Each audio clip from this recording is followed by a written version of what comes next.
નમસ્કાર મિત્રો, હું દીપક પોપટ, પૂર્વ કાઉન્સિલર મોરબી નગરપાલિકા. હાલ પૂરતે અત્યારે સોશિયલ મીડિયા ઉપર એવી ચર્ચા ચાલે છે, મોરાની વાત આવે છે. તો અમારા ધારાસભ્ય શ્રી કાંતિભાઈ અમૃતિયા 56ની છાતી ધરાવે છે, ગમે ત્યારે મોરા હાટું રેડી જ હોય છે. 2-3 દિવસ બહાર ગયા, મોરબીમાં થોડુંક વરસાદ પાણીના હિસાબે થોડી ઘણી તકલીફ થઈ કે કાંતિભાઈ ભાગી ગયા, પણ કાંતિભાઈ ભાગી એમ છે જ નહીં. 1.5 દિવસમાં આવીને કાંતિભાઈએ બધું સરખું કરી દીધું, બધા કામકાજ ચાલુ કરી દીધા, બધા જે પ્રશ્નો હતા એ સોલ્વ થવા માંડ્યા.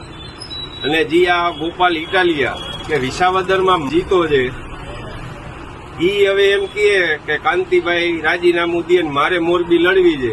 તો એકવાર ભાઈબંધ તું મોરબી આવી જાય, તને ખબર પડે કે મોરો ક્યાં થાય.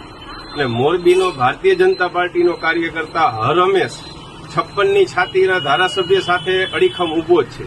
અને જેને જે હોય કે એકવાર મોરબી આવી જાય અને મોરાની વાત હોય ને, તો આપણે એકવાર મોરબીના ભારતીય જનતા પાર્ટીનો નાનામાં નાનો કાર્યકર ને મોટામાં મોટો કાર્યકર બધાએ હર હંમેશ મોરા હાટું તૈયાર છે. અને અમારા ધારાસભ્યને કોઈ પણ જાતની વિચાર્યા વગર જ કહે છે કે હું મોરા હાટું તૈયાર છે. તો સોમવારે તુંય ભાઈ તૈયાર થઈ જાજે અને હવે આવી જાજે કે અમારા ધારાસભ્ય શ્રી રહ્યા ને અહીંયા તને હાજર જ મળશે ને એના ગીચામાં રાજીનામું હાજર જ હોય છે. તો આપણે એકવાર હવે મોરબીમાં જોઈ જ લઈ કે શું થાય છે.